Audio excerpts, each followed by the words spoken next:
Saya Muhammad Raffi Fayed dari kelompok 1 ingin menjelaskan tentang manajemen database. Yang pertama, manajemen database. Menurut Ramni 2005, manajemen database adalah program komputer khusus yang mengelola dan mengendalikan data serta peralatan lainnya, yaitu antara lain data program aplikasi. Selanjutnya ada struktur database.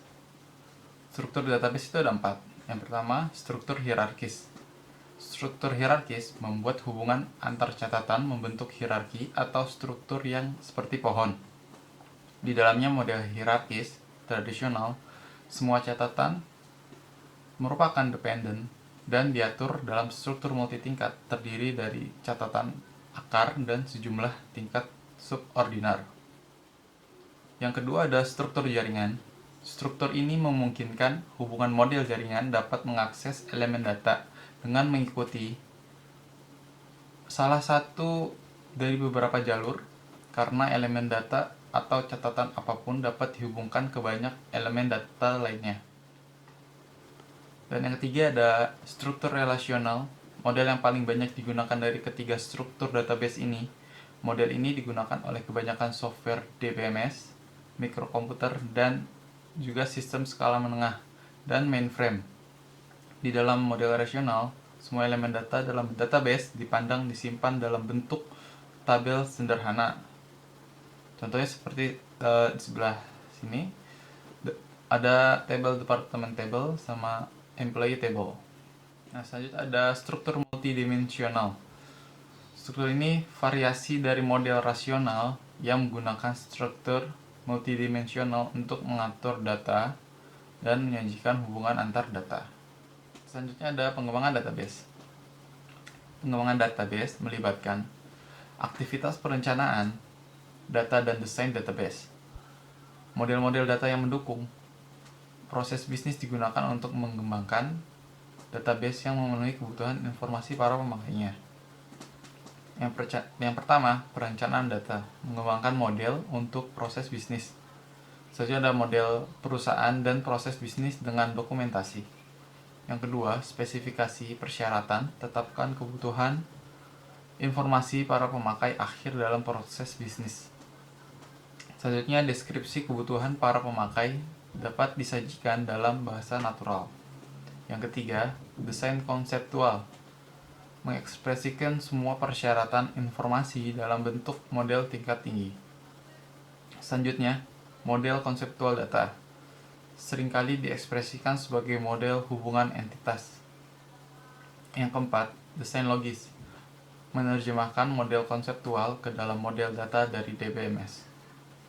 Selanjutnya, model data logis, contohnya model rasional, jaringan, hierarkis, dan multidimensional.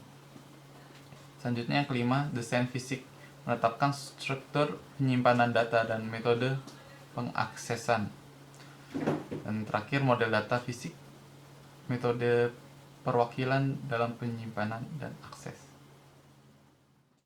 Assalamualaikum warahmatullahi wabarakatuh. Selamat malam semuanya. Saya Distri Nofta Alfansyah akan mempresentasikan chapter 6, yang mana sebelumnya telah dijelaskan oleh teman saya, dan saya akan melanjutkan materinya, yaitu ada jenis-jenis database. Jenis-jenis database ini dibagi 12, yaitu ada yang pertama operasional database. Operasional database itu untuk mendukung operasi dari seluruh organisasi, yang mana contohnya database pelanggan, database pribadi, database inventaris, akuntansi, database. Terus yang kedua ada analytical database. Database ini menyimpan data dan informasi yang diambil dari operasional yang dipilih dan eksternal database. Mereka terdiri dari data dan informasi yang dirangkum paling dibutuhkan oleh sebuah organisasi manajemen dan end user lainnya. Beberapa orang menyebut analitis multidimensi database sebagai database, manajemen database, atau informasi database. Terus yang ketiga ada data warehouse. Sebuah data warehouse itu dia menyimpan data dari saat ini dan tahun-tahun sebelumnya. Data yang diambil dari berbagai database operasional dari sebuah organisasi. Yang mana contohnya itu dia ini untuk dipergunakan sebagai share noting arsitektur untuk memfasilitasi extreme scrolling gitu. Terus yang keempat ada distributed database. Ya, ini database kelompok kerja lokal dan departemen di kantor regional, kantor cabang, pabrik-pabrik, dan lokasi kerja lainnya. Database ini dapat mencakup kedua segmen, yaitu operasional dan user database, serta data yang dihasilkan dan digunakan hanya pada penggunaan situs sendiri. Terus yang kelima ada end user database. Database ini terdiri dari berbagai file data yang dikembangkan oleh end user di workstation mereka. Ada pula contohnya itu, dia ini koleksi dokumen dalam spreadsheet, word processing, dan bahkan download file. Terus yang keenam ada external database. Database ini menyediakan akses ke eksternal data milik pribadi online. Tersedia untuk biaya kepada pengguna akhir dan organisasi dari layanan komersial. Akses kekayaan informasi dari database eksternal yang tersedia untuk biaya dari layanan online komersial dan dengan atau tanpa biaya dari banyak sumber di internet. Terus yang ketujuh. Yang ketujuh ini hypermedia database on the web. Ini adalah kumpulan dari halaman-halaman multimedia yang saling berhubungan di sebuah situs web. Mereka terdiri dari homepage dan halaman hyperlink lain, dari multimedia atau campuran media seperti teks, grafik, gambar, foto, klip video, audio, dan lain-lain. Terus yang ke-8 ada navigational database. Dia ini untuk menemukan benda, terutama dengan mengikuti dari objek-objek lainnya, mengikuti referensi dari objek lainnya lah gitu. Terus yang ke-9 ada in-memory database. Database ini untuk bergantung pada memori utama, yaitu untuk sebuah penyimpanan data komputer. Dia ini berada dengan sistem manajemen database yang menggunakan disk berbasis mekanisme penyimpanan. Terus ada yang ke-10, document oriented database. Document oriented database ini merupakan program komputer yang dirancang untuk aplikasi berorientasi dokumen. Ya contohnya tuh kayak sejumlah bidang panjang apapun dapat ditambahkan ke dokumen ini. Bidang yang dapat juga berisi beberapa bagian data juga bisa melalui document oriented database. Terus yang ke-11 ada real time database. Real time database itu tuh sebuah sistem pengolahan dirancang untuk menangani beban kerja negara yang dapat berubah terus-menerus.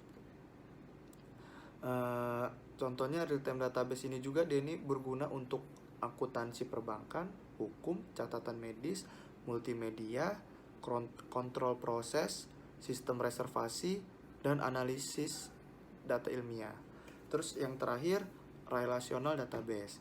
Ini database yang paling umum digunakan saat ini karena untuk mencari suatu informasi yang berstruktur, dia ini mudah untuk menggunakan relational database ini. Terus selanjutnya saya akan menjelaskan data warehouse dan data mining, yaitu yang mana data warehouse itu merupakan sekelompok data yang diproduksi untuk mendukung pembuatan keputusan, juga merupakan tempat penyimpanan saat ini dan data historis dari potensi ketertarikan manajer seluruh perusahaan. Nah, data warehouse ini juga nih, dia ini mempunyai karakteristik. Nah, karakteristik pada data warehouse itu yang pertama ada subject oriented, integrated, time variant, non volatile. Terus juga ada karakteristik tambahan, yaitu web based, relasional, client, real time, dan yang terakhir include metadata. Terus juga data warehouse ini juga dia mempunyai komponen utama dalam memproses datanya, yaitu ada data source, data extraction, data loading, comprehensive database, metadata, dan yang terakhir middleware tool. Nah, habis itu serta data warehouse ini mempunyai arsitektur terbagi dalam 3 bagian. Nah, yang pertama data warehouse itu sendiri yang terdiri dari data-data dan software yang berasosiasi. Terus yang kedua data acquisition yang mengekstrak data dari sistem legal dan sumber-sumber eksternal mengkonsolidasi dan merangkumnya dan memprosesnya ke dalam data warehouse. Terus ada yang terakhir, client software yang mengizinkan user mengakses dan menganalisis data dari warehouse tersebut. Ya, selanjutnya yaitu tradisional file processing. Tradisional file processing yaitu sistem yang digunakan untuk mengatasi semua permasalahan bisnis menggunakan pengelolaan data secara tradisional dengan cara menyimpan record-record pada file-file yang terpisah yang disebut juga sistem pemrosesan file. Yaitu contohnya seperti kayak mempunyai dua sistem, yakni sistem yang pertama itu untuk memproses data mahasiswa dan sistem yang kedua untuk mengolah data mata kuliah. Itu contohnya. Terus juga bisa dapat digunakan untuk menyimpan record dalam file yang terpisah penyimpanan tradisional. Terus juga masing-masing file diperuntukkan hanya untuk satu program aplikasi. Setelah itu, tradisional file ini juga dia ini memiliki keterbatasan sistem, yaitu yang pertama untuk kerangkapan data dan inkonsistensi datanya. Terus yang kedua, kesukaran dalam mengakses datanya. Terus yang ketiga, untuk data terisolirnya ini mereka agak susah. Terus yang keempat, data dependence-nya. Terus yang terakhir ini keamanan datanya kayak kurang aja. Ya namanya sistem file tradisional. Terus yang terakhir ada materi selanjutnya ada pendekatan manajemen database. Yang sebelumnya yaitu database adalah sekumpulan data yang diorganisasikan untuk melayani berbagai aplikasi secara efisien dengan memusatkan data dan mengurangi penggandaan data. Dan serta ada juga yang namanya database tunggal, yaitu database tunggal yaitu yang melayani banyak aplikasi. Contohnya itu sebagai suatu perusahaan daripada menyimpan data kepegawaiannya pada sistem-sistem informasi dan file yang berbeda untuk data pribadi, penggajian, dan tunjangan, perusahaan itu dapat menciptakan database sumber daya tunggal. Terus ada juga yang namanya database management system, yaitu yang disingkat DBMS, adalah perangkat lunak yang mampu digunakan untuk memusatkan data, mengelolanya secara efisien, dan menyediakan akses terhadap data yang disimpan oleh program aplikasi. Saat sebuah program aplikasi meminta suatu item data seperti gaji bruto, DBMS akan menemukan item itu pada database dan menampilkannya lewat program aplikasi. Dan DBMS juga ini dapat menyelesaikan masalah-masalah pada lingkungan file tradisional dengan mengurangi redundansi dan inkonsistensinya data dengan meminimalisasi file-file terisolasi yang berisi data yang sama. Sekian presentasi saya. Bila ada kesalahan atau ada yang kurang, saya mohon maaf. Assalamualaikum warahmatullahi wabarakatuh. Selamat malam.